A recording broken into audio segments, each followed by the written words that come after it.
ایک مرتبہ سورہ حمد اور 3 مرتبہ سورہ اخلاص۔ رحم اللہ من یقرأ الفاتحہ۔ بسم اللہ الرحمن الرحیم الحمدللہ رب العالمین الرحمن الرحیم مالک یوم الدین ایاک نعبد و ایاک نستعین اہدنا الصراط المستقیم صراط الذین انعمت علیہم غیر المغضوب علیہم ولا الضالین۔ بسم اللہ الرحمن الرحیم قل هو اللہ احد اللہ الصمد لم یلد ولم یکن له احد۔ بسم اللہ الرحمن الرحیم بسم اللہ الرحمن الرحیم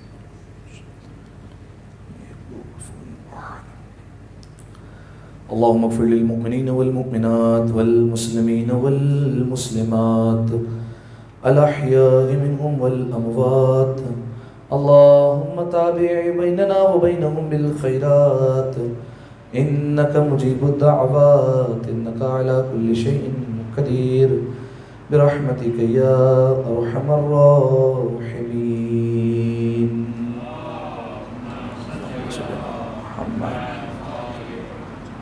اعوذ باللہ من الشیطان اللعین الرجیم بسم اللہ الرحمن الرحیم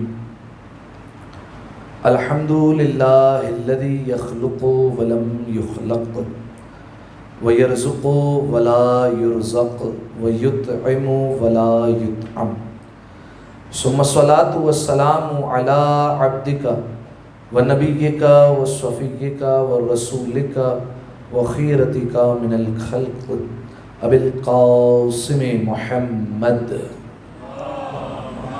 صلی علی محمد وآل محمد وعلی اہل بیتہ الطیبین الطاہرین المعصومین المظلومین سیما ابن عمہ علی علیہ السلام وهو النبأ العظیم والصراط المستقیم والقرآن الکریم وهو الصدیق الاکبر والفاروق الاعظم وحبل اللہ المتین وامام المسلمین ووصی رسول رب العالمین واللعنۃ الدائمۃ علی اعدائہم اجمعین اما بعد فقد قال اللہ سبحانہ وتعالی فی محکم کتابہ المبین بسم اللہ الرحمن الرحیم یا ایہا الذین آمنوا کتب علیکم الصیام کما کتب علی الذین من قبلکم لعلکم تتقون صلوات علی محمد و آل محمد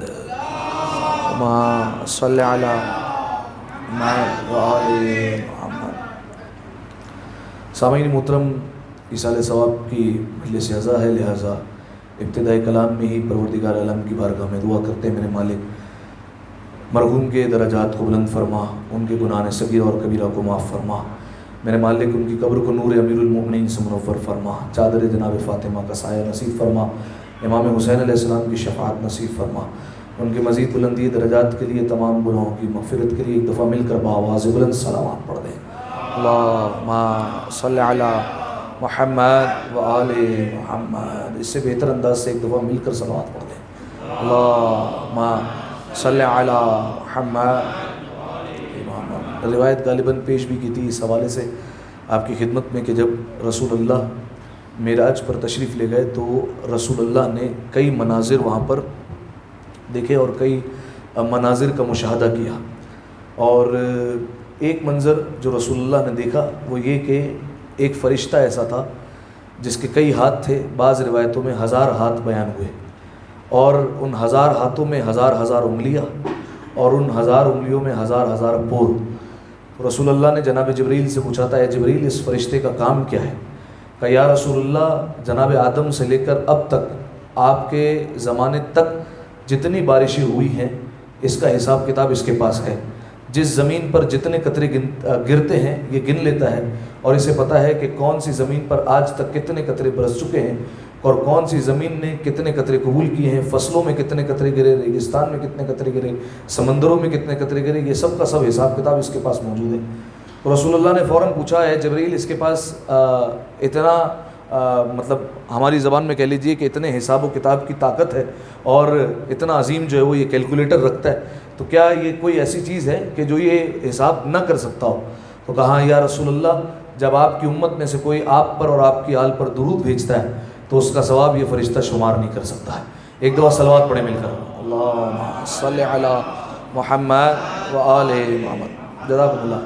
سامعین محترم، اگرچہ ایصال ثواب کی مجلس عزا ہے لیکن ماہ شعبان کا آخر ہے اور ماہ رمضان المبارک کی آمد ہے، لہذا علماء کرام کا طریقہ کار یہی ہوا کرتا ہے کہ شعبان کے اواخر میں گفتگو جو ہوتی ہے وہ ماہ رمضان کے حوالے سے ہی ہوتی ہے اور ماہ رمضان کے حوالے سے ہی بات ہوتی ہے۔ اور مجھے یاد ہے کہ گزشتہ سال ہم نے باقاعدہ طور پر ایک محفل بھی رکھی تھی جس میں ماہ رمضان کے حوالے سے بات بھی ہوئی تھی اور فقہی مسائل پر ہماری جو ہے وہ گفتگو ہوئی تھی اور آپ نے سوال کیے تھے اور جو مجھے جوابات اس وقت آتے تھے وہ میں نے آپ کے سامنے بیان کیے تھے۔ لہذا آج بھی یہی گزارش کروں گا کہ الگ سے تو ایک موقع نہیں بن سکا، لیکن جو سوال ماہ رمضان کے حوالے سے یا روزے کے حوالے سے آپ کے ذہنوں میں ہے وہ آپ اپنے پاس محفوظ کر لیجئے اور اسے جو ہے وہ سوچ لیجئے، ورنہ آخر میں جو ہے وہ جب پوچھیں گے تو پھر آپ سوال سوچیں گے۔ لہذا جو ہے وہ ابھی سے ہی سوچ لیجئے کہ کون سے سوال ہے، اگر کسی کے ذہن میں سوال ہے تو انشاءاللہ آخر میں تقریر کے اختتام پر جواب دے کر پھر جو ہے وہ انشاءاللہ بات کو ختم کریں گے۔ اگر وہاں سے بھی کوئی سوال ہو تو جو ہے وہ رضا بھائی کو یا کمیل بھائی کو یا کسی جو ہے وہ بندے کو میسج کر کے جو ہے وہ سوال جو ہے وہ پوچھا جا سکتا ہے۔ ایک دفعہ صلوات پڑھیں مل کر بآواز بلند، اللہم صلی علی محمد۔ اچھا آپ لوگوں سے گزارش کروں گا آپ لوگ تھوڑا سا ادھر آ سکتے ہیں حضور، اگر زحمت نہ سمجھیں آپ لوگ آ جائیں، ادھر آ جائیں، اس طرف آ جائیں۔ یہ دیوار جو ہے بالکل خالی پڑی ہے آپ لوگوں کے لیے اور یہ والی دیوار بھی ہم نے خالی رکھی ہے آپ لوگوں کے لیے، یہاں پر بھی آ سکتے ہیں، یہاں پر بھی آ سکتے ہیں۔ اللہم صلی علی محمد وآلہ، ہاں وہ پیچھے والی دیوار والوں کے لیے معافی ہے، وہ 60+ والوں کے لیے۔ ایک دفعہ صلوات پڑھے مل کر بآواز بلند، اللہم صلی علی محمد وآلہ۔ اس سے بہتر ایک دفعہ پھر صلوات دیا کریں مل کر، اللہم صلی علی محمد وآلہ محمد۔ تو سامعین محترم، ماہ رمضان کے حوالے سے چند معروضات، اگرچہ جو ہے وہ خطبے میں ہماری روزانہ بات ماہ رمضان کے حوالے سے ہو رہی ہے لیکن اکثریت وہاں پر شرکت نہیں کر سکتی، لہذا چند معروضات ماہ رمضان کے حوالے سے آپ کی خدمت میں بیان کرتا چلوں۔ اور آج بیان اس لیے کی جا رہے معروضات، اہل بیت علیہ السلام کی بھی یہی سیرت تھی۔ روایت میں یہ جملے ملتے ہیں کہ جب ماہ شعبان کا آخر ہوتا تھا تو روایتیں یہ کہتی ہیں کہ اہل بیت علیہ السلام ایک ایک کو پکڑ کر کہ ماہ رمضان آنے والا ہے، کچھ تیاری کی یا نہیں کی، اس کے استقبال کے لیے کچھ تیاریاں کی ہے یا نہیں کی ہے۔ جیسے ہمارے گھر پر بالفرض اگر کوئی مہمان آتا ہے تو ہم پہلے سے ہی اس کے لیے انتظام کرتے ہیں، پہلے سے ہی دسترخوان سجا ہوا ہوتا ہے، پہلے سے ہی کھانا بنتا ہے، سب کچھ پہلے سے ہی ہوتا ہے۔ بالکل اسی طریقے سے ماہ رمضان آ رہا ہے تو کچھ تیاری کی یا نہیں کی؟ پروردگار عالم نے 2 مہینے پہلے دے دیے، ماہ رجب، ماہ شعبان۔ تیاری کرو جتنی کر سکتے ہو، اس میں جتنا اپنے آپ کو سنوار سکتے ہو سنوارو۔ اور میں نے آپ کی خدمت میں روایتیں مختلف بیان کی تھی رجب اور شعبان کی عظمت کے حوالے سے۔ ایک اور روایت بیان کرتا ہوں کہ کس طریقے سے پروردگار عالم نے تیاری کروائی ماہ رمضان کی، کہ رجب میں یہ جیسے ایک حدیث میں نے آپ کے سامنے پیش کی تھی کہ رجب پروردگار عالم کا مہینہ، شعبان رسول اللہ کا مہینہ، ماہ رمضان امت کا مہینہ۔ اور ایک اور حدیث میں کہ رجب امیر المومنین کا مہینہ، شعبان رسول اللہ کا مہینہ اور رمضان اللہ کا مہینہ۔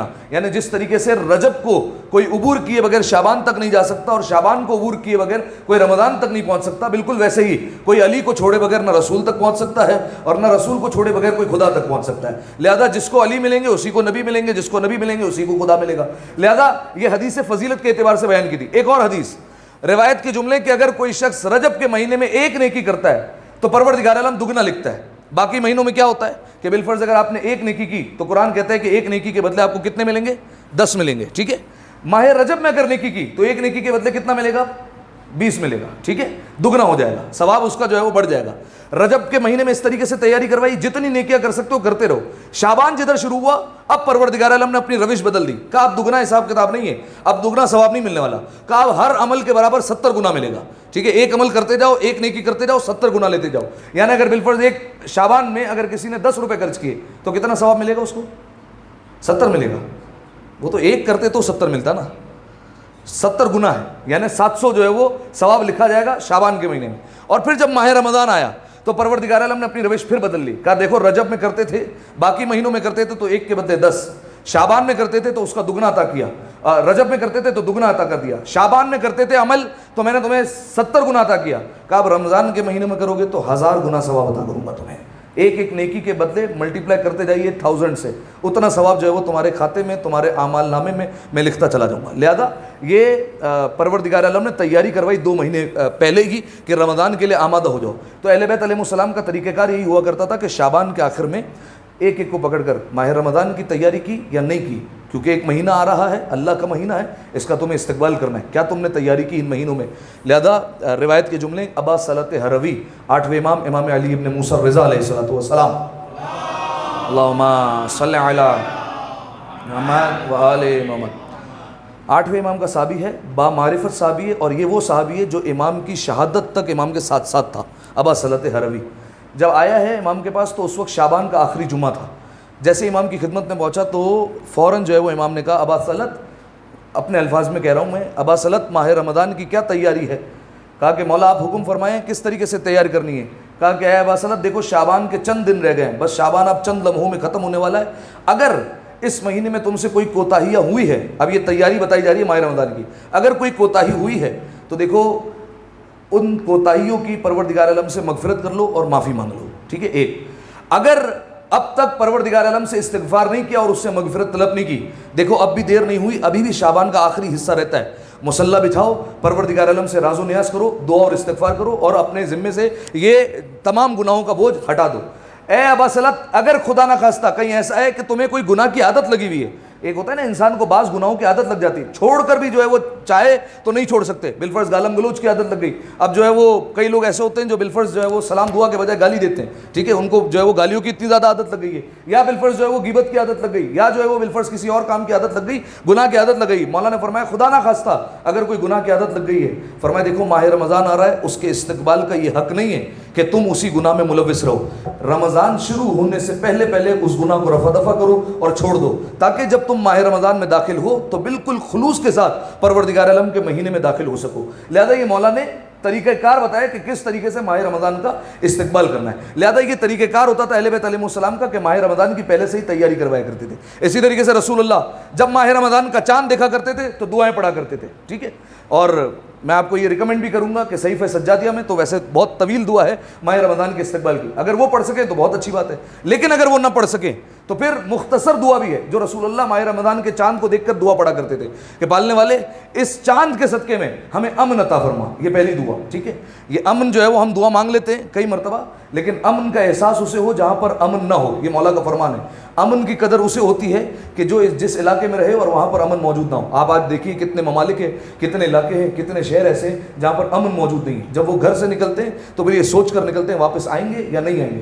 کئی جگہوں پر کراچی میں بھی جو ہے وہ ہم رہتے تھے، ایک عرصہ تھا جب ٹارگٹ کلنگ ہوتی تھی، باقاعدہ شیعوں کو چن چن کر مار دیا جاتا تھا، تو جو بزرگان تھے وہ گھر سے کہہ کر نکلتے تھے میں گھر پر آؤں یا نہ آؤں میرا کوئی بھروسہ نہیں ہے، لہذا میرے لیے جو ہے وہ ابھی سے ہی فاتحہ پڑھ لو، میں خود گھر سے نکلتا ہوں تو فاتحہ پڑھ کر نکلتا ہوں۔ یہ بزرگوں کے جملے ہوا کرتے تھے، اتنے حالات خراب ہوتے تھے۔ لہذا مولا کا فرمان ہے امن کی قدر اسے ہوتی ہے کہ جب وہاں پر امن نہیں ہوتا، اور یہ ویسے بھی فارمولہ ہے کہ نعمت کی قدر اسی وقت ہوگی جب نعمت انسان سے چھن جاتی ہے۔ لہذا رسول اللہ جب چاند کو دیکھا کرتے تھے تو کچھ چیزیں مانگا کرتے تھے، امن، پھر کہتے تھے ایمان سلامت رکھنا ہمارا اس چاند کے صدقے میں، ٹھیک ہے؟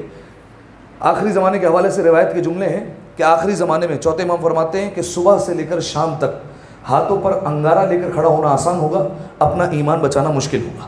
یعنی اگر بالفرض ایک شخص کو کہا جائے کہ صبح سے شام تک انگارہ لے کر کھڑے ہو جاؤ جلتا ہوا، تو مولا کہہ رہے ہیں یہ آسان ہے، لیکن ایک شخص گھر سے نکلے اور واپسی با ایمان سلامت آ جائے، مولا کہتے ہیں بڑا مشکل ہے، ٹھیک ہے؟ یعنی آخری زمانے کی روایت کے حوالے سے ملتا ہے کہ ایک شخص جائے گا گھر سے نکلا تو مومن، واپس آیا پلٹ کر تو کافر ہو چکا ہے، ٹھیک ہے؟ یا جو ہے وہ کافر سے بھی بدتر منافقت کے طبقے میں چلا گیا۔ تو یہ آخری زمانے کی روایت کے حوالے سے ملتا ہے، اور بلکہ ایک روایت میں سامنے پیش بھی کر چکا ہوں آپ کے، دوبارہ تکرار کر دیتا ہوں۔ چھٹے امام امام جعفر صادق علیہ السلام، اللہم صلی علی محمد و آل محمد۔ توجہ سے سنیے گا، یہ روایت بڑے کام کی ہے۔ چھٹے امام بیٹھے ہوئے ہیں اور ایک شخص آیا جس کا نام ہے سدیر، مولا کا صحابی ہے۔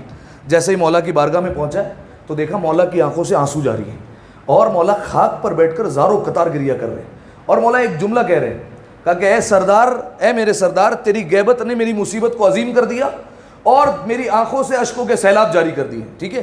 ابھی آپ دیکھیے، ابھی زمانے کے امام کی حکومت آئی نہیں ہے، ابھی زمانے کے امام کی غیبت شروع نہیں ہوئی ہے، لیکن چونکہ امام کو غیبت کی پہلے سے ہی پریکٹس کروانی ہے، لہذا مولا کیا دعا کر رہے ہیں اور کیا کہہ رہے ہیں؟ اے میرے سردار، تیری غیبت نے میری مصیبت کو عظیم کر دیا ہے اور میری آنکھوں سے اشکوں کے سیلاب جاری کر دیے ہیں۔ تو سدیر فوراً جو مولا کے صحابی تھے، مولا خدا نہ خواستہ کون سی مصیبت ایسی آئی ہے، ہم روزانہ آپ کے ساتھ اٹھنے بیٹھنے والے ہیں، ہمیں نہیں پتا، اور آپ کہہ رہے ہیں کہ آپ پر کوئی مصیبت آ گئی، مولا کون سی مصیبت ہے؟ چھٹے امام کہتے ہیں کہ میں کتاب جفر کا مطالعہ کر رہا تھا اور میں اس کتاب کو پڑھ رہا تھا، اور میں اس کتاب کو پڑھتے پڑھتے اس مقام پر پہنچا کہ جب آخری زمانے کے احوال بیان ہو رہے تھے، آخری زمانے کے جب میں نے اپنے شیعوں کے حال احوال پڑھے تو ان کو دیکھ کر میں رو رہا ہوں اور یہ جملے کہہ رہا ہوں کہ اے میرے سردار، تیری غیبت نے میری مصیبت کو عظیم کر دیا ہے، ٹھیک ہے؟ اور پھر جو ہے وہ امام نے ایک اور مختلف روایت میں ابو بصیر سے بیان فرمایا کہ آخری زمانہ ایسا ہوگا جب ہمارے چاہنے والے، غیر نہیں، اغیار نہیں، ہمارے چاہنے والے جب دیکھیں گے کہ ہمارے بیٹے کا ظہور نہیں ہو رہا تو وہ 2 یا 3 جملے جو ہے وہ مولانا نے بیان فرمائے کہ یہ کہیں گے. کیا کہیں گے؟ بے ای وادن سلکا، وہ کہیں گے یہ نعوذ باللہ کس وادی میں جا کر چھپ کر بیٹھ گئے ہمارے امام، جب وہ دیکھیں گے ظہور نہیں ہو رہا. یہ کون کہے گا؟ اپنا کہے گا. اسی طریقے سے جملہ کہا جائے گا او لم یولد، بعض لوگ کہیں گے کہ ابھی پیدا ہی نہیں ہوئے. آج ہم کس کے بارے میں سنتے ہیں؟ اغیار کہتے ہیں ہمارے کہ زمانے کے امام کی ولادت ہوئی نہیں ہے، ہوگی، لیکن ایک زمانہ ایسا آئے گا، مولا نے پیشن گوئی کی ہے، اپنے چاہنے والے کہیں گے کہ مولا کی ولادت نہیں ہوئی ہے. اور مولا نے فرمایا اس سے بڑھ کر کہ کچھ لوگ تو ایسے ہوں گے جو کہیں گے او ہلکا، اگر پیدا ہو بھی چکے تھے تو ہلاک ہو چکے ہیں، اب نہیں آنے والے وہ واپس. ٹھیک ہے. ایک اور روایت میں کہ جب آ جائیں گے ظہور تو بعض چاہنے والے ایسے ہوں گے جو مولا کو کہیں گے یبن الزہرا ارجعوا لا حاجت لنا، اے ابن زہرا، اے فرزند زہرا، واپس پلٹ جائیے، ہمیں آپ کی کوئی ضرورت نہیں ہے، کوئی حاجت نہیں ہے. ٹھیک ہے. یہ بعض جو ہے وہ چاہنے والے کہیں گے. اچھا یہ جملہ جو ہے وہ ایسے ہی جو ہے وہ نہیں کہہ دیا، میں آپ کو سامنے جو ہے وہ ایک حکایت رکھتا ہوں اور پھر جو ہے وہ آپ اس پر پرکھیے یہ جملہ جو ہے وہ کہا جا سکتا ہے یا نہیں کہا جا سکتا. ایک دفعہ صلوات پڑھی مل کر بآواز بلند، اللہم صلی علی محمد وآل محمد. دیکھیے یہ تو بات طے شدہ ہے کہ ظہور جب امام کا ہوگا تو ٹھیک ہے، امن و امان ہوگا، ہمیں سکون ملے گا، عدل و انصاف سے دنیا بھر جائے گی. لیکن یاد رکھیے گا علماء کہتے ہیں ظہور کے وقت یہ ہرگز نہ سمجھو کہ آتے ہی جو ہے وہ ساری آسائشت ہو جائے گی کہ ہماری حکومت ہے، اب کچھ نہیں ہونے والا. فرمایا قیامت صغریٰ ہوگی، وہ چھوٹی قیامت ہوگی. اپنے چاہنے والے جو ہوں گے نا وہ زمانے کے امام سے منہ پھیر رہے ہوں گے. امام انہیں ایک وارننگ دیں گے کہ ہمارے پاس آ رہے ہو دوبارہ یا نہیں آ رہے، نہیں آ رہے تو ان کا خاتمہ وہیں پر، اب ان کے بعد کوئی نجات نہیں ہے. لہذا قیامت صغریٰ ہوگی. ظہور امام کا وقت جو ہوگا وہ قیامت صغریٰ سے تعبیر کیا گیا، چھوٹی قیامت، ایسے حال احوال ہو جائیں گے اس میں. لہذا ایک حکایت آپ کے سامنے پیش کرنے لگا ہوں. کربلا سے قریب ایک مسجد تھی اور سیدوں کی مسجد تھی اور انہوں نے مسجد تعمیر کروائی. تو 15 شعبان کے وقت جب زمانے کے امام کی ولادت کا وقت آیا تو انہوں نے ایک سید زادے کو بلایا تقریر کرنے کے لیے، ایک مولانا کو، ایک عالم کو بلایا کہ آپ آئیں اور زمانے کے امام کے موضوع پر آپ تقریر کریں. آئے اور وہ ممبر پر بیٹھنے کے بعد انہوں نے زمانے کے امام کے فضائل پڑھے، لوگوں نے بڑا سراہا. اور اس کے بعد فضائل پڑھنے کے بعد انہوں نے ایک جملہ کہا کہ آپ نے فضائل تو سن لیے لیکن ایک بات یاد رکھیے گا کہ ہم میں سے کتنے ایسے افراد ہوں گے کہ جب زمانے کے امام کا ظہور ہوگا تو ہم خود امام کو کہیں گے کہ مولا واپس جائیے، ہمیں آپ کی کوئی ضرورت نہیں ہے. یہ جدھر جملہ نکلنا تھا ان کے منہ سے وہاں پر لوگ کھڑے ہو گئے اور لوگوں نے وہاں پر ہنگامہ کر دیا کہ یہ آپ نے کیا جملہ کہہ دیا. اور یہاں تک بیان کیا جاتا ہے کہ اس عالم کو ممبر سے اتارا گیا، ان کے امامے کو اتار کر پھینکا گیا، انہیں مارا گیا اور وہاں سے نکال دیا گیا مسجد سے کہ یہ جملے کس طریقے سے کہہ رہے ہیں. بھلا ہم کیسے ہو سکتا ہے؟ ہم روزانہ علی جل کہہ رہے ہیں، ہم روزانہ جو ہے وہ دعائے سلامتی امام زمانہ پڑھ رہے ہیں، ہم اپنے امام کو روزانہ آواز دے رہے ہیں، اور یہ مولانا کہہ رہا ہے کہ ہم ہی جو ہے وہ بیٹھ کر اپنے امام کو کہیں گے واپس چلے جاؤ، ہمیں کوئی حاجت نہیں ہے. یہ کیسے ہو سکتا ہے؟ کیا بکواسیات کر رہے ہیں ممبر پر بیٹھ کر؟ کیسے کیسے لوگ ہیں؟ اس طریقے سے باتیں جو ہے وہ ہونے لگی اور اسے وہاں سے نکال دیا گیا. اب وہ سید زادہ روتے ہوئے چلا گیا اپنے گھر پر. کچھ دیر گزری، دروازے پر دوبارہ دستک ہوئی. اب جب دروازہ کھولا تو دیکھا وہ جو بلانے والا تھا، جو بانی تھا، وہ کھڑا ہوا ہے. وہ سمجھا شاید احساس ہو گیا ہے، معافی مانگنے کے لیے آ گیا دوبارہ. لیکن جب اس کو گھر میں بلایا تو اس نے گھر میں آتے ہی ایک، اب میں کیا لفظ استعمال کروں، کہ ایک جو ہے وہ انگلش میں کہہ لیجیے پنچ یا پھر جو ہے وہ مکہ کہہ لیجیے یا کچھ بھی کہہ لیجیے، اس کے پیٹ پر مارا اور اتنا زور سے مارا کہ وہ عالم جو ہے وہ زمین پر بیٹھ گئے. تو وہ عالم جب رونے لگے تو اس نے ایک جملہ کہا تمہاری وجہ سے آج پہلی مرتبہ زندگی میں مجھے جتنی ضلالت ہوئی ہے، پہلے میں نے اتنی ضلالت کا سامنا نہیں کیا ہے. کہا کہ تمہیں میں نے بلایا تھا، لہٰذا تمہارے جانے کے بعد لوگ مجھے گالیاں دے رہے ہیں اور لوگ مجھے برا بلا کہہ رہے ہیں کہ میں نے کس عالم کو بلایا ہے. اور تمہارے جانے کے بعد یاد رکھنا ہم نے پوری مسجد کو پاک کیا ہے کہ کہاں کہاں تمہارا قدم پڑا ہوگا، کہاں کہاں تم بیٹھے ہوں گے اور کس ممبر پہ تم بیٹھے تھے اس ممبر کو ہم نے پاک کیا. ٹھیک ہے. اب یہ کس سے کہا جا رہا ہے؟ ایک سید زادے کو. یہ کس سے کہا جا رہا ہے؟ رسول اللہ کی اولاد میں سے ایک فرد کو کہا جا رہا ہے کہ تم نعوذ باللہ نجس ہو گئے اور اس طریقے سے باتیں کر رہے ہیں. اب جب وہ عالم رونے لگے اور وہ شخص وہاں سے چلا گیا اور عالم بیٹھ کر وہیں روتے رہے. رات کا ایک پہر گزرا، فجر کے قریب دوبارہ دروازے پر دستک ہوئی. اب جب دروازے پر دستک ہوئی، اب جب دروازہ کھلا تو وہی بانی دوبارہ کھڑا تھا اور وہ آ کر قدموں میں گر گیا اور قدموں میں بیٹھ کر اس نے معافی مانگی اور زاروں قطار رو رہا تھا. کہا اب کیا ہو گیا؟ کسی نے سمجھایا تمہیں؟ سمجھایا نہیں، ایک خواب دیکھ لیا اور خواب میں سارا منظر سامنے آ گیا اور سب کچھ سمجھ میں آ گیا. کہا کیا خواب دیکھا تم نے؟ اب خواب سنیے گا. کہ خواب میں نے یہ دیکھا کہ میں اس زمانے میں ہوں کہ جب زمانے کے امام کا ظہور ہو چکا ہے، اعلان ہو گیا کہ زمانے کے امام کا ظہور ہو چکا ہے، فوراً پہنچو زمانے کے امام سے ملنے کے لیے. اور میں نے آپ کو پہلے ہی بتا چکا ہوں کہ 3 لوگ حصوں میں لوگ ڈیوائیڈ ہو جائیں گے. ٹھیک ہے. ایک وہ ہوں گے با ایمان جو مولا کا واقعی انتظار کر رہے ہوں گے، جو 2 قدم نکالیں گے اور سیدھا مکہ پہنچیں گے.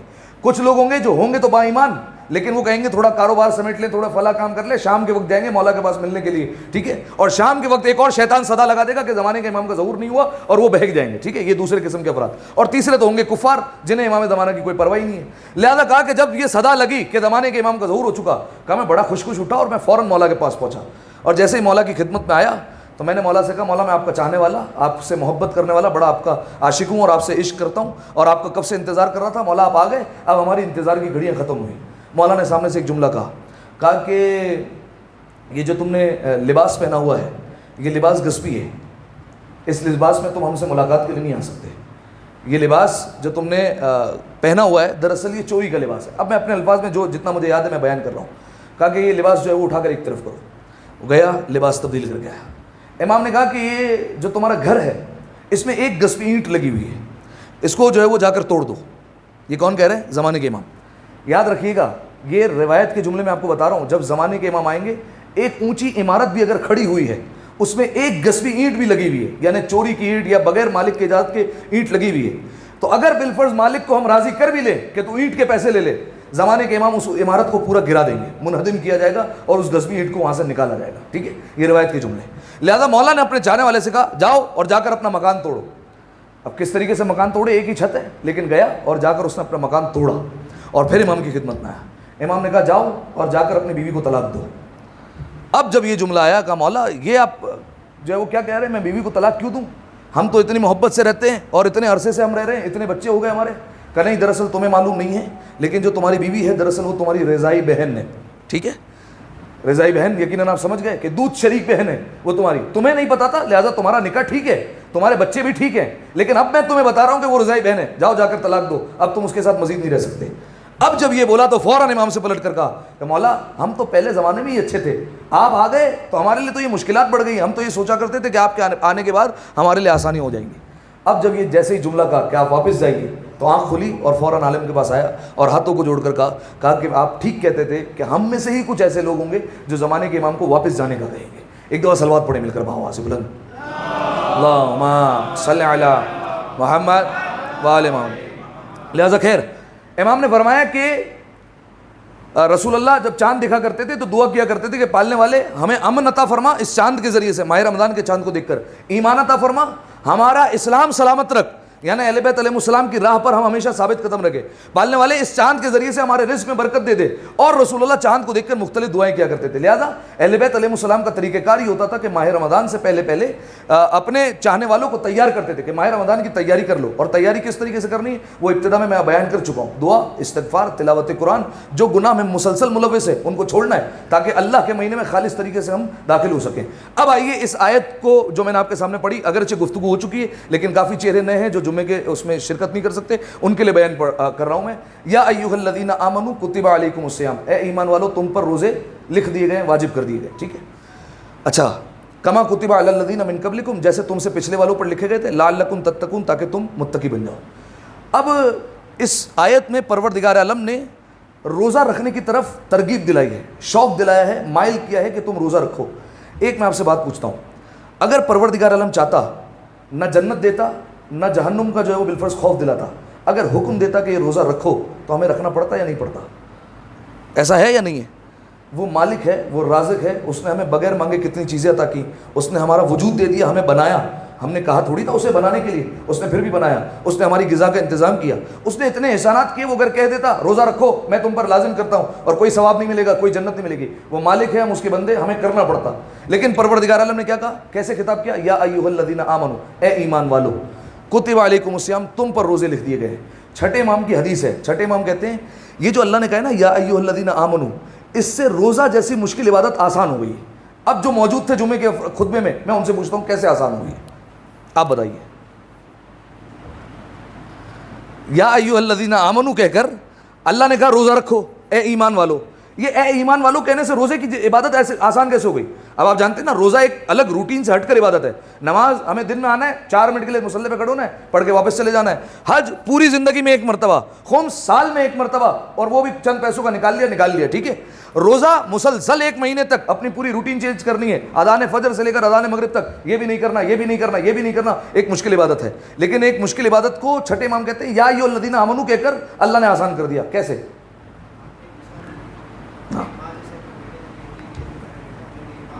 ہاں جزاکم اللہ. اس یا ایھا الذین آمنوا کو کہہ کر اللہ نے اپنائیت کا احساس دلوایا. ایک مثال میں نے دی تھی اور میں مثال جو ہے وہ بچوں کے لیے پیش کرتا ہوں, اور ان کے ساتھ جو ہے وہ ہو سکتا ہے آج بھی پیش آتا ہو, ہمارے ساتھ تو آتا تھا اور ہم اس مرحلے سے خود گزر چکے ہیں کہ جب بالفرض اسکول سے آئے تھکے آ رہے, اور ہماری اسکول ہوتی تھی 8 بجے سے لے کر شام 5 بجے گھر میں آتے تھے. جیسے آئے گھر میں گھسے اور ابھی جو ہے وہ بستہ رکھا ہے, ابھی بیگ رکھا ہے, اور امی نے کہا جاؤ بیٹا جا کر نیچے سے دہی لے کر آؤ. اب جو ہے وہ بچہ فوراً نخرے کرے گا کہ نہیں اب جو ہے وہ جانے کی ہمت نہیں ہے, ابھی جو ہے وہ نہیں جا سکتا, یا جو ہے وہ جو بھی جو ہے وہ آپ اپنے الفاظ میں کہہ لیجیے وہ منع کر دیتا ہے اپنی والدہ کو. لیکن ماں سامنے سے پلٹ کر کیا کہتی ہے, اگر تمہیں نہیں کہوں گی تو کسے کہوں گی؟ کیا پڑوس کے بیٹے کو کہوں گی؟ کیا تم میرے بیٹے نہیں ہو؟ یہ جملہ کہتی تھی یا نہیں کہتی تھی؟ کیا تم میرے بیٹے نہیں ہو؟ کیا تم یہ کام نہیں کرو گے؟ اب جو بچہ اب تک منع کر رہا تھا وہ یہ اس جملے سے کیا تم میرے بیٹے نہیں ہو, اس اپنائیت کی وجہ سے وہ فوراً مان جاتا ہے, اور وہ یہ جملہ کہتا ہے کہ اگر بالفرض ابھی نہیں تو 10 منٹ میں جاتا ہوں. لیکن وہ جاتا ضروری ہے صرف ایک جملے کی وجہ سے. روزہ جیسی بڑی مشکل عبادت تھی, چاہتا تو اللہ حکم دے کر ہمیں رکھوا سکتا تھا اور یہ بھی کہہ سکتا تھا کہ میں مالک ہوں تم بندے ہو, روزہ رکھو, نہ ثواب ملے گا اور نہ کوئی اجر دوں گا تمہیں, پھر بھی ہمیں رکھنا پڑتا. لیکن اس نے کہا یا ایھا الذین آمنوا, اے ایمان والو تم تو میرے اپنے ہو, مجھ پر ایمان لا چکے ہو, تم نے روزہ نہیں رکھو گے تو کون رکھے گا, لہذا تمہیں اپنا سمجھ کر حکم دے رہا ہوں, رکھ لو روزہ. یہ پہلا ترغیب دلائی اللہ نے, روزے جیسی عبادت کو آسان کیا. چھٹے امام کہتے ہیں یہ یا ایھا الذین آمنوا میں ساری لذت چھپی ہوئی ہے. یہ اپنا جو اللہ نے کہا نا, اس سے روزے جیسی مشکل عبادت آسان ہو گئی. ٹھیک ہے, یہ ایک طریقے سے اللہ نے شوق دلایا. پھر کہا کتب علیکم الصیام, تم پر روزے لکھ دیے گئے, کما کتب علی الذین من قبلکم, بالکل ویسے ہی لکھ دیے گئے جیسے تم سے پچھلے والوں پر لکھے گئے تھے. اب آپ جانتے ہیں ایک کام کرنا جو اسٹارٹ کرے گا اس کے لیے مشکل ہے, لیکن ایک بالفرض جو ہے وہ انسان دیکھ لے دوسرے کو کرتے ہوئے پھر اس کے لیے وہ آسان ہو جاتا ہے. اب میں نے جو ہے وہ 1-2 مثالیں جو ہے وہ دی تھی بالفرض. ابھی میں یہاں پر کہوں فی البدی, آئیے حضور آپ آ کر تقریر کیجیے یہاں پر 10 منٹ کی, اور آپ کا موضوع ہے خانہ کعبہ. ٹھیک ہے, بلکہ سب کا موضوع ہے خانہ کعبہ, سب کو 10-10 منٹ بولنا ہے. اب ہر ایک میں یہ جھجک ہوگی کہ پہلے کسے بلائیں گے. ٹھیک ہے, پہلے کون جائے گا؟ اب وہ جب پہلا چلا گیا باقی سب کے لیے نسبتاً آسان ہو جائے گا کام, کہ یار جب وہ کر سکتا ہے تو ہم بھی کر سکتے ہیں. ٹھیک ہے, اب بچوں کے لیے ایک مثال عرض کر دوں. بالفرض بچہ خدا نخواستہ جو ہے وہ آپ کا بیمار ہو گیا, آپ جو ہے وہ لے کر گئے ڈاکٹر کے پاس, آپ کا بچہ ہے 6-7 سال کا, اور جو ہے وہ ڈاکٹر نے انجیکشن بھرا اور جو ہے وہ ابھی وہ سوئی لگانے کے لیے آگے بڑھ ہی رہا تھا اور بچے نے رونا شروع کر دیا. ٹھیک ہے, اب جو ہے وہ ماں یا باپ کیا کہتے ہیں بالفرض, وہ دیکھو وہ 4 سال کا بچہ, وہ تم سے چھوٹا ہے, وہ بھی تو لگا رہا ہے, جب وہ لگا سکتا ہے تو تم کیوں نہیں لگا سکتے ہو؟ ٹھیک ہے, تو وہ بچہ اس بچے کو دیکھ کر فوراً راضی ہو جاتا ہے اور تیار ہو جاتا ہے. ٹھیک ہے, اور اس کے لیے وہ کام آسان ہو جاتا ہے. اب پروردگار عالم بھی یہاں پر یہ کہہ رہا ہے کہ تم پہلے تو نہیں ہو جس پر روزہ میں نے لازم کیا, وہ موسیٰ کے امتی تھے وہ بھی رکھتے تھے, وہ عیسیٰ کے امتی ہو کر وہ بھی رکھتے تھے, تم تو مصطفیٰ کی امت ہو, تم روزہ نہیں رکھ سکتے ہو کیا؟ جب وہ چھوٹے نبی کی امت ہو کر روزہ رکھ سکتے ہیں, تم تو بڑے نبی کی امت ہو, تم بھی رکھ سکتے ہو. اور دیکھو ان کا روزہ مشکل تھا, اور میں نے آپ کے سامنے بیان کیا تھا کہ اگر بالفرض وہ روزہ رکھ لیں اور افطاری نہ کریں, سو گئے بالفرض, ٹھیک ہے, اور بھول گئے افطاری کرنا, اب جب وہ اٹھے تو اب ان کو افطار کرنے کی اجازت نہیں ہوتی تھی, اب وہ روزہ کنٹینیو اگلے دن کے افطار پہ جو ہے افطار کریں گے. وہ ہمارے لیے تو آسانی ہے, ہم تو امت مرحومہ ہے, رسول اللہ کی وجہ سے کئی رحمتیں ہم پر نازل ہو گئی, لہذا رات کو 12 بجے بھی اٹھے تو کھا پی تو سکتے ہیں, لیکن پرانی امتوں میں یہ اجازت نہیں ہوا کرتی تھی. ٹھیک ہے, تو یہ 2 طریقوں سے پروردگار عالم نے راغب کیا. پھر اگلی آیت میں ایک اور دفعہ کہا ایام معدودات, دیکھو چند دنوں کی تو بات ہے, اگر بالفرض کوئی کرائسس میں آ جائے ہم کیا کہتے ہیں چند دنوں کی تو بات ہے, برداشت کر لو, پھر آسانی ہے. پروردگار عالم بھی کہہ رہا ہے چند دن تو ہے, 30 دن کے لیے تو روزہ کا ہے, اس کے بعد عید تمہارے لیے تو رکھی میں نے, آسانیاں تمہارے لیے تو ہے, رکھ لو, چند دنوں کی بات ہے. اچھا فائدہ اللہ کا ہے, کیا اللہ بڑا ہو جائے گا ہمارے روزے رکھنے سے؟ نہیں, فائدہ تمہارا ہے, لعلکم تتقون, شاید کہ تم متقی بن جاؤ, تم پرہیزگار بن جاؤ, شاید تمہارے اندر تقویٰ آ جائے. اب ایک سوال ہے, ایک بندہ صبح سے لے کر مغرب تک بھوکا رہ رہا ہے, روزہ رکھ رہا ہے, اس سے تقوی کا کیا تعلق ہے؟ تقویٰ کیسے آ جائے گا اس کے اندر؟ بھائی کہاں بھوکا رہنا, تقویٰ کہتے ہیں حرام کاموں سے بچنے کو, اور ادھر یہ جو ہے وہ اللہ کہہ رہے ہیں بھوکو پیاس سے جو ہے وہ گزر جاؤ, تمہارے اندر تقویٰ آ جائے گا شاید. کیوں کہہ رہے ہیں؟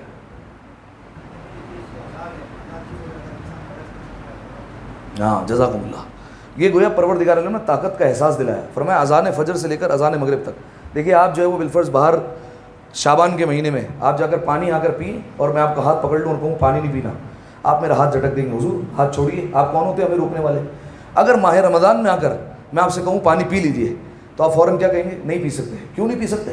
ہمارے پروردگار نے ہمیں روکا ہوا ہے.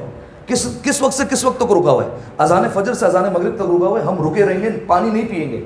تو اب پروردگار عالم نے طاقت کا احساس دلایا. میرے کہنے پر تم اتنے گھنٹے ایک حلال چیز پانی پینا حلال ہے, میرے کہنے پر تم روک سکتے ہو. 11 مہینے شراب سے کیوں نہیں بچ سکتے ہو؟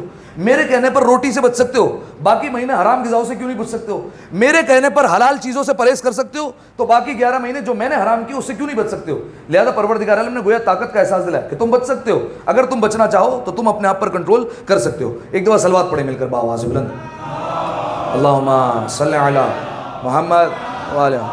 اچھا ایک کہا شاید کہ تم متقی بن جاؤ, ٹھیک ہے, یہ کیوں نہیں کہا کہ یقیناً تم متقی بنو گے, کہا شاید کہ تم متقی بن جاؤ. شاید کیوں کہا؟ روزے بھی رکھوا رہا ہے, اذان فجر سے اذان مغرب تک بھوکا پیاسا بھی رکھوا رہا ہے, اور پھر کہہ رہا ہے شاید بنو گے. شاید کیوں کہہ رہا ہے؟ کیا اللہ کو نعوذ باللہ کوئی شک ہے؟ کیا اس کے علم میں کوئی خلل آ گیا ہے, اسے پتہ نہیں کہ بنو گے نہیں بنو گے؟ ہاں ہاں جزاکم اللہ. سب کا لیول الگ ہے, سب کی معرفت الگ ہے. کوئی ماہ رمضان میں متقی ایسا بنتا ہے کہ پھر وہ اگلے سال تک متقی رہے گا, اور اگلے سال جو ہے وہ جب رمضان آئے گا تو پھر اس کی پریکٹس ہو جائے گی.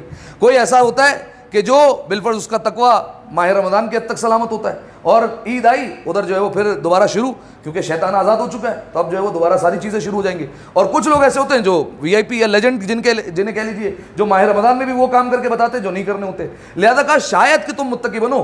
ہمارا اور سب کا معیار ایک جیسا نہیں ہے. سلمان کا تقوی الگ ہوگا, ابو ذر کا تقوی الگ ہوگا, مقداد کا تقوی الگ ہوگا, عمار کا تقوی الگ ہوگا, ہمارا تقوی الگ ہوگا, ہماری منزلت الگ ہے. لہذا جو جتنا اپنا سکے کہ شاید تم متقی بن جاؤ. ہو سکتا ہے چند لمحے کے لیے تمہیں تقوی ہے, پھر تمہارے جو ہے وہ ہاتھوں سے وہ نکل جائے تقوی کی دولت. لہذا کہا کہ یہ فائدہ تمہارا ہے, اگر تم واقعاً روزہ رکھو گے تو ہم ضمانت دیتے ہیں کہ تم متقی بن جاؤ گے اور تقوی اور پرہیزگاری تمہارے اندر آ جائے گی. ایک دفعہ پھر صلوات پڑھیں مل کر آواز بلند, اللہم صلی علی محمد وعلی محمد. چلے بات ختم ہو چکی ہے, اگر کسی کا سوال ہے تو وہ سوال جو ہے وہ کر لے اور پھر بات ختم کرتے ہیں. جی ایک دفعہ پھر صلوات پڑھیں مل کر آواز بلند, اللہم صلی علی محمد وعلی محمد.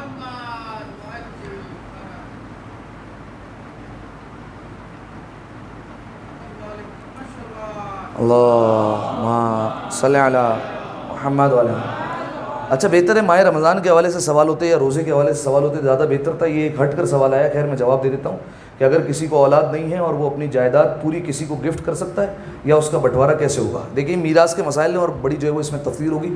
پہلی بات تو یہ کہ اگر اپنی زندگی میں چاہے تو اپنی زندگی میں چونکہ اس کی اپنی ملکیت ہے, جسے چاہے دے دے, ٹھیک ہے. بالفرض یہ میرا موبائل ہے, میں زندہ ہوں اور یہ میری ملکیت ہے, میں چاہوں تو اپنی زندگی میں یہ پورا کسی کو دے سکتا ہوں, ٹھیک ہے. میرے مرنے کے بعد اب اس کے حصے نہیں ہوں گے. کیوں؟ کیونکہ میں نے اپنی زندگی میں اس کو کسی کا مالک بنا دیا, اب میں نے کسی کو دے دیا ہے, ٹھیک ہے. یہی معاملہ ہم جو ہے وہ فدق میں کرتے ہیں. صحیح ہے کہ رسول اللہ نے اپنی زندگی میں جناب سیدہ کو فدق دے دیا تھا. وہ میراث کا معاملہ تو بعد میں آئے گا, ٹھیک ہے. رسول اللہ نے دے دیا ہے, جناب سیدہ کی ملکیت ہے, وہ ملکیت لے چکی ہے. لہذا ایک تو یہ کہ مالک بنانا, اپنی زندگی میں کسی کو بھی مالک بنا سکتا ہوں اور گفٹ کے طور پر دے سکتا ہوں. اور دوسرا اس کا بٹوارہ کیسے ہوگا؟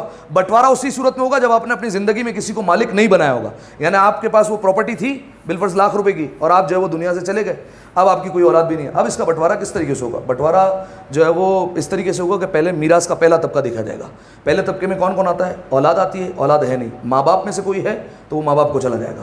اگر دادا دادی نانا نانی ان میں سے کوئی ہے کہ تو پھر ان کو چلا جائے گا, ٹھیک ہے. یہ اسٹیپ بائی اسٹیپ جو ہے وہ ہم چلتے رہیں گے. 3 طبقات ہیں, اس لحاظ سے جو ہے وہ اس کی تقسیم ہوگی. خیر جو ہے وہ میں تفصیل میں نہیں جا رہا, اگر جو ہے وہ بالفرض ڈیٹیل میں مسئلہ معلوم کرنا ہو تو الگ سے جو ہے وہ معلوم کر سکتا ہے, ٹھیک ہے. اور کوئی سوال کسی کا روزے کے حوالے سے اگر بالخصوص ہے تو, یا ماہ رمضان کے حوالے سے؟ اچھا جو سوال ہو چکے ہیں اگر وہ بھی پوچھ لیں تاکہ دوسروں کے علم میں اضافہ ہو جائے, اس میں بھی مسئلہ نہیں ہے, تاکہ جو نہیں تھے وہ بھی, یا جو خواتین ہیں ان کو نہیں پتا تو وہ جو ہے وہ سیکھنے کا موقع مل جائے گا.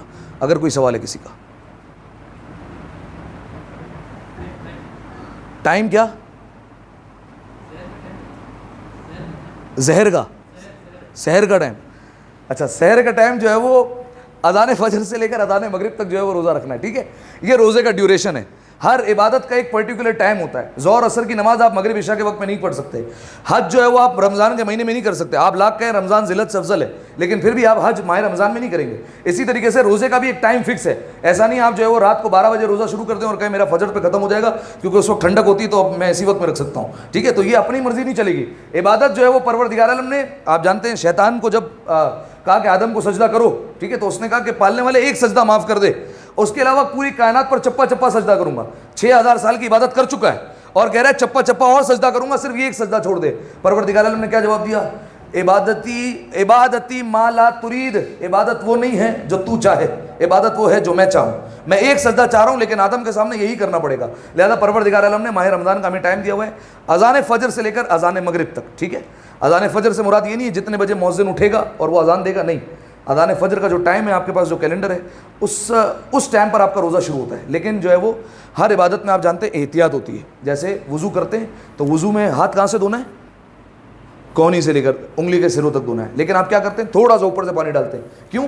تاکہ یقین ہو جائے کہ کونی بھی دھل چکی ہے. ٹھیک ہے، تو اسی طریقے سے ماہ رمضان میں بھی آپ کو احتیاط کرنی پڑے گی کہ ماہ رمضان میں فجر سے کچھ دیر پہلے آپ کو اپنا روزہ بند کر لینا ہے. اب وہ کچھ دیر 10 منٹ ضروری نہیں ہے. بعض کیلنڈر میں 10 منٹ پہلے کا ٹائم لکھا ہوتا ہے، 10 منٹ ضروری نہیں ہے. اگر آپ کو 5 منٹ پہلے بھی یقین آ رہا ہے کہ میں نے فجر سے پہلے بند کر دیا ہے تو ٹھیک ہے. آپ کو 3 منٹ پہلے بھی یقین آ رہا ہے تو ٹھیک ہے، صحیح ہے. لیکن وہ آپ کو یقین ہونا چاہیے، صحیح ہے.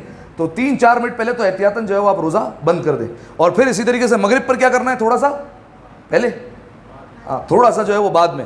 مغرب کا ٹائم بالفرض ہو رہا ہے، بالفرض جو ہے وہ 6:40 پر، صحیح ہے. تو اب 6:40 پر ہو رہا ہے تو ایسا نہیں کہ آپ جو ہے وہ 6:39 پر ہاتھ میں ماوا لے کر کھڑے میں کہ اب جو ہے وہ کب جو ہے وہ علی بھائی جو ہے وہ اللہ اکبر کہیں اور ہم جو ہے وہ منہ میں ڈال لیں. نہیں، آپ کو جو ہے وہ تھوڑا سا انتظار کرنا پڑے گا. اور کتنا انتظار کرنا پڑے گا کہ جو ہے وہ آپ کو یقین ہو جائے کہ بس ہاں مغرب کا ٹائم جو ہے وہ ہو چکا ہوگا. 5-6 منٹ آپ نے انتظار کیا، اب وہ جو ہے وہ آپ کو یقین آ گیا، اب آپ روزہ اپنا کھول سکتے ہیں. اور بہتر یہی ہے کہ پہلے جو ہے وہ نماز پڑھی جائے، کیونکہ مولا کا ہی فرمان ہے کہ اگر جو ہے وہ افطار بعد میں کرو اور نماز جو ہے وہ پہلے پڑھو تاکہ تمہاری 5 وقت کی نماز روزے کی حالت میں ہو جائے. ٹھیک ہے، تو بہتر یہ ہے کہ پہلے انسان جو ہے وہ نماز پڑھے. یہ ہو گیا ٹائم کا سوال. اور کوئی جو ہے وہ کسی کا سوال ہے؟ جی متقی صاحب. روزے کی حالت میں اگر بھول سے کھا لیں تو روزہ جو ہے وہ باطل نہیں ہوتا. ٹھیک ہے، اب وہ چاہے آپ بھول سے بالفرض 2 بریانی کی پلیٹ بھی کھا جائیں اور آپ کو 2 بریانی کی پلیٹ کے بعد یاد ہے کہ میرا روزہ تھا، ٹھیک ہے، تو جو ہے وہ روزہ باطل آپ کا نہیں ہوگا. صحیح ہے، آپ واقعی کہہ رہا ہوں یہی مسئلہ ہے کہ 2 بریانی کی پلیٹ بھی کھا گئے. ہو سکتا ہے بھائی کسی کے ساتھ ایسا واقعہ پیش آ سکتا ہے، پہلی رمضان ہے اور اتنی عادت نہیں ہوتی ہے کہ پورے سال جو ہے وہ روزے نہیں رکھے، نہ رجب کے رکھے نہ شعبان کے رکھے. پہلی رمضان تھی اور جو ہے وہ خالی 2 بریانی کی پلیٹ اور بعد میں یاد آیا کہ یار روزہ رکھے تھے صبح، تو جو ہے وہ اس میں جو ہے وہ روزہ باطل نہیں ہوگا. اچھا ایک اور سوال یہاں پر روک کر کرتا ہوں. اگر بالفرض جو ہے وہ میں روزے کی حالت میں کھا پی رہا ہوں، میں بھول گیا ہوں، آپ نے مجھے دیکھ لیا، آپ پر بتانا واجب ہے یا نہیں بتانا واجب ہے کہ بھائی روزہ ہے آپ کا؟ واجب نہیں ہے، بتانا ہے اس کو کہ بھائی روزہ ہے تمہارا. دیکھو حضور اس صورت میں گالیاں تو آپ کھائیں گے ہی کھائیں گے. ٹھیک ہے، کہ وہ بیچارہ کہے گا ہم ٹھنڈا پانی اچھا خاصا پینے جا رہے تھے اور آپ نے بتا دیا. دیکھیں اس میں واجب نہیں ہے، صحیح ہے، آپ پر بتانا، صحیح آپ پر بتانا واجب نہیں ہے کہ آپ کا روزہ ہے. وہ کھا رہا ہے پی رہا ہے، آپ کھانے دو اس کو، ٹھیک ہے.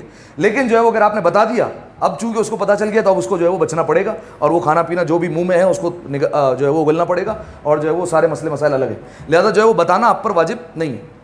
تو غلطی سے کھا پی لے تو اس سے روزہ باطل نہیں ہوتا. لیکن ہاں اگر سحری کے وقت غلطی ہو گئی اور غلطی سے کھا لیا تو روزہ باطل ہے. ٹھیک ہے، جیسے بالفرض ایک مثال ایک سچویشن بنا لیتے ہیں.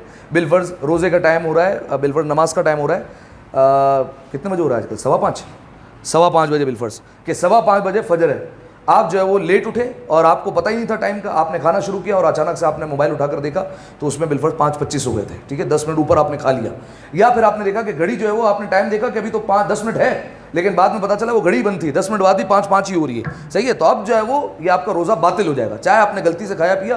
سحری کے وقت نو کمپرومائز، سحری کے وقت جو ہے وہ آپ کو اپنا دھیان خود رکھنا ہے اور آپ کو پورا مکمل اطمینان حاصل کرنا ہے اور اس وقت روزہ بند کر لینا ہے. اگر اس وقت غلطی بھی ہوتی ہے تو بھی جو ہے وہ روزہ ٹھیک نہیں ہوگا.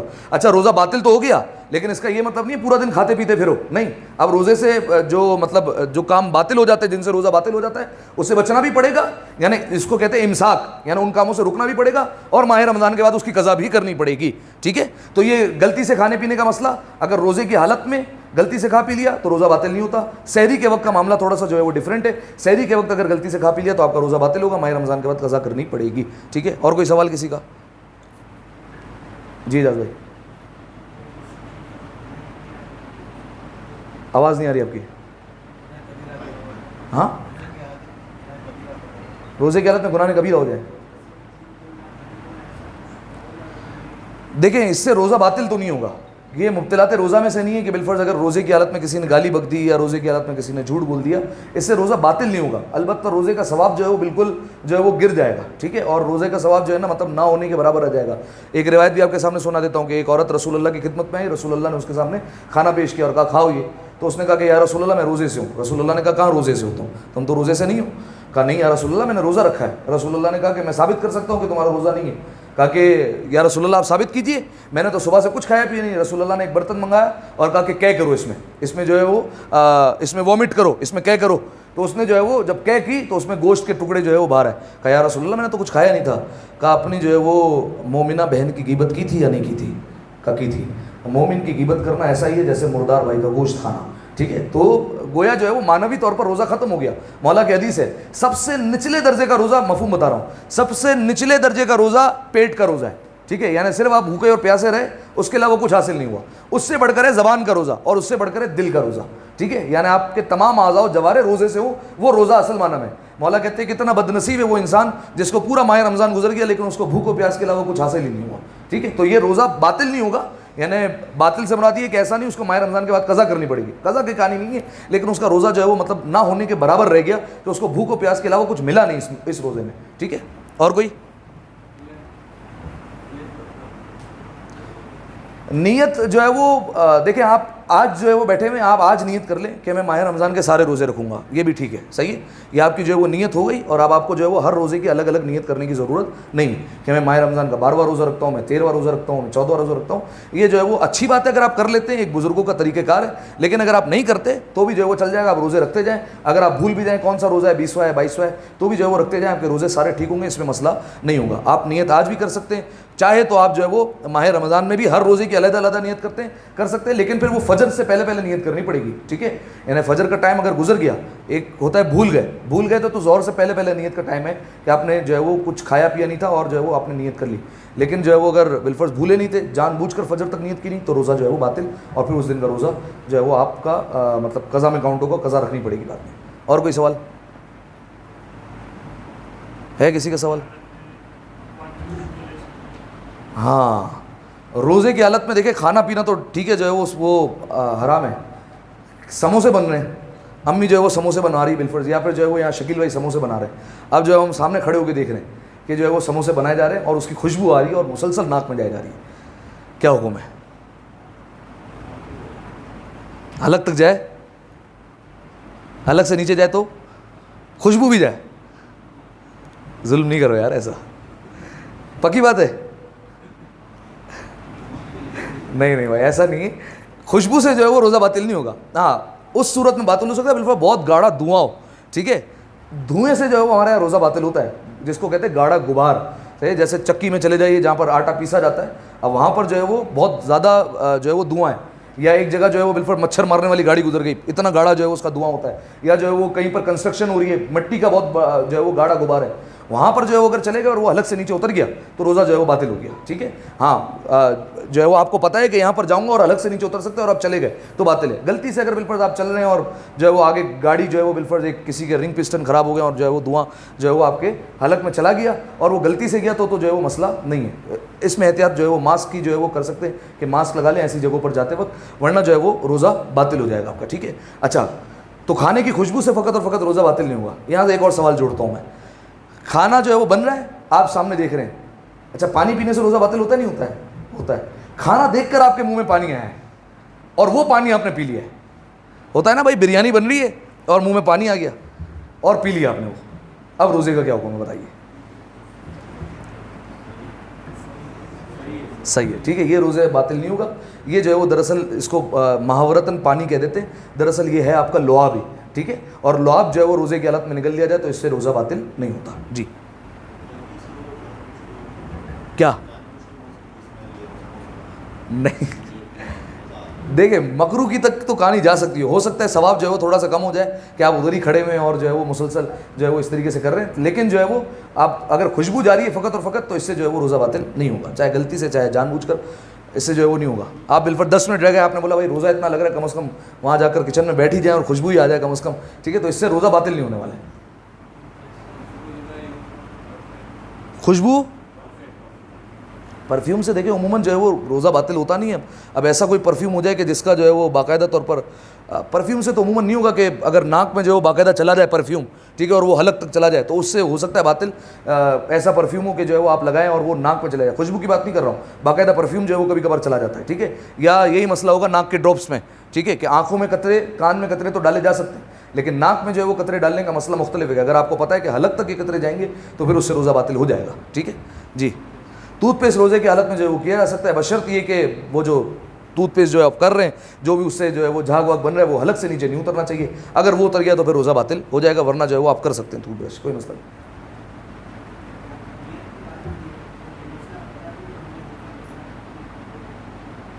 آواز بہت سلو آ رہی ہے آپ کی جاز بھائی.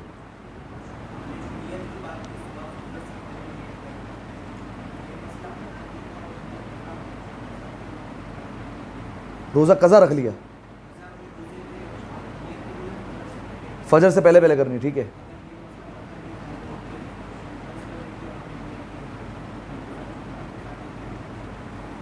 یعنی آپ یہ پوچھنا چاہ رہے ہیں کہ بالفرض آپ اٹھے اور آپ کو پتا چلا کہ ماہ رمضان شروع ہو چکا ہے. قضا روزے کی نیت تو آپ ویسے بھی جو ہے وہ ظہر سے پہلے پہلے کر سکتے ہیں. ٹھیک ہے, قضا روزے میں فجر کی نیت وہ شرط نہیں ہے.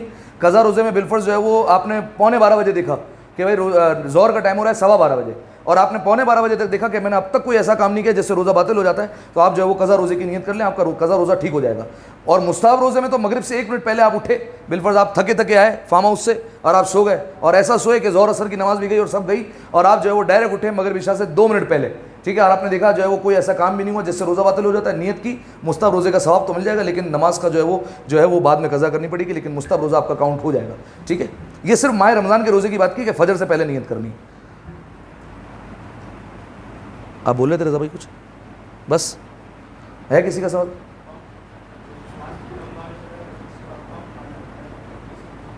نہیں سوال سمجھ میں آیا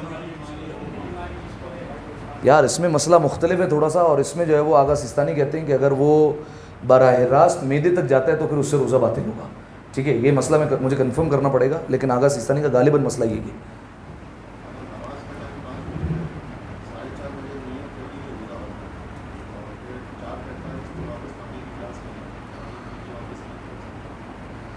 یعنی آپ کہہ رہے ہیں نماز کا ٹائم ہے بالفعل 5 بجے, صحیح ہے, اور 4:30 پہ آپ نے روزہ بند کر لیا.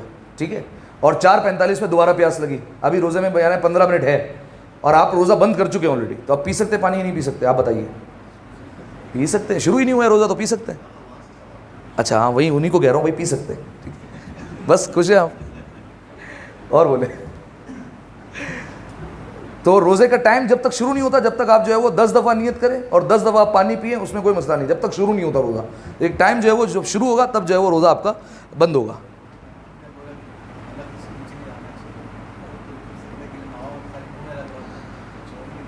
اب وہی کوئی اتنا بڑا لیجنڈ ہو کہ ماوا منہ میں رکھے اور بولے حلق سے نیچے نہیں جانے دوں گا میں, تو اب جو ہے وہ اس کا پھر روزہ باطل تو نہیں ہوگا بھائی. فارمولا تو یہی ہے, ٹھیک ہے, کہ حلق سے نیچے نہیں جانا چاہیے. لیکن یہ بات مجھے سمجھ میں نہیں آتی ہے کہ پاسبل نہیں کہ اس کا ارک یا کچھ تو اس کے نیچے جائے گا. ایسا نہیں ہو سکتا کہ منہ میں رکھے اور نیچے بھی نہیں جائے کچھ بھی, ایسا پاسبل نہیں ہے. ٹھیک ہے, یہ جو ہے وہ ایک بندے نے سوال پوچھا تھا کہ گاڑے دھواں سے جو ہے بالفعل روزہ باطل ہو جاتا ہے. مولانا صاحب سگریٹ پیئیں اگر, اور سگریٹ جو ہے وہ دھواں حلق سے نیچے نہیں جانے دیں گے. تو بات وہی ہے کہ لیجنڈ اگر آپ اتنے بڑے ہیں اور آپ ایسا کر سکتے ہیں کہ حلق سے جو ہے وہ دھوئیں کا ذرہ بھی نیچے نہیں جائے تو روزہ تو ٹھیک ہوگا. فارمولا تو وہی ہے, لیکن جو ہے وہ ایسا ہوتا نہیں ہے عموماً. ٹھیک ہے, اور کسی کا سوال ہے کوئی؟ جی, کس کا؟ ویلڈنگ کا معمولی دھواں ہوتا ہے, معمولی دھوئیں سے روزہ باطل نہیں ہوتا. ٹھیک ہے, گاڑا دھواں ہو باقاعدہ, جیسے میں نے مثال دی نا, کنسٹرکشن ہو رہی ہے تو مٹی کا دھواں, یا پھر جو ہے وہ چکی کے جو ہے وہ جہاں پر پیسا جاتا ہے آٹا وہاں پر جو ہے وہ گاڑا غبار ہوتا ہے وہاں پر, یا بعض اوقات جو ہے وہ گاڑیاں ایسی ہوتی ہیں جن میں جو ہے وہ گاڑا دھواں ہوتا ہے, ان سے روزہ باطل ہو جائے گا. جو بالفعل فیومیگیشن کے لیے گاڑیاں آتی ہیں, ٹھیک ہے, مچھر مارنے والا اسپرے کرتے ہوئے جا رہی ہے اور اس میں اچھا خاصا دھواں ہوتا ہے, اس سے جو ہے وہ باطل ہو جائے گا. لیکن معمولی جو ہے وہ دھوئیں سے جو ہے وہ روزہ باطل نہیں ہوتا.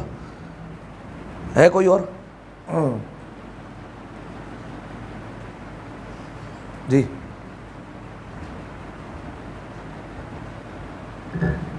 بس ختم. چلو بن گئے سارے آیت اللہ. چلیں, مولا سلامت رکھے آپ لوگوں کو. دعا کرتے ہیں پروردگار عالم سے پالنے والے ہماری اس عبادت کو اپنی بارگاہ میں قبول فرما. ویسے خیر یہ ثواب کی بات ہے, حدیث ہے آج ہی پڑھی میں نے کہ اگر بالفرض 1 گھنٹہ علمی بات کر لی جائے تو یہ پورے رات پروردگار عالم کی راہ میں عبادت کھڑے ہو کر اگر انسان کرے اس سے بہتر ہے 1 گھنٹہ جو ہے وہ علمی بات کرے. ہمیں جو ہے وہ تقریباً اتنا وقت ہو چکا ہے. پروردگار عالم سے دعا کرتے ہیں پالنے والے ہماری اس عبادت کو اپنی بارگاہ میں قبول فرما, تمام گناہ صغیرہ اور کبیرہ کو معاف فرما. پالنے والے اس مجلس کا، اس نشست کا ایصال مرحوم و مغفور سجاد علی دامانی کی روح کو ایصال فرما۔ میرے مالک ان کی قبر کو نور امیر المومنین سے منور فرما، چادر جناب سیدہ کا سایہ نصیب فرما، امام حسین کی شفاعت نصیب فرما۔ جتنے افراد تشریف فرمائے میرے مالک تمام کے رزق میں مزید برکت اور وسعت عنایت فرما۔ میرے مالک جتنے مومنین ہیں جتنے یہاں پر تشریف فرمائے میرے مالک تمام کو ماہ رمضان کی برکات، رحمات، مغفرات سمیٹنے کی توفیق عطا فرما۔ زمانے کے امام کے ظہور میں تعجیل فرما، ہمیں ان کے آوان و انصار میں شمار فرما۔ ان تمام دعاؤں کی قبولیت کے لیے، اپنی صحت و سلامتی کے لیے، تمام مومنین کی صحت و سلامتی کے لیے، اور بالخصوص ماہ رمضان کی تمام برکتوں، رحمتوں اور مغفرتوں کو سمیٹنے کے لیے ایک دفعہ جیتی جاگتی بآواز بلند صلوات پڑھ دیں۔ اللہ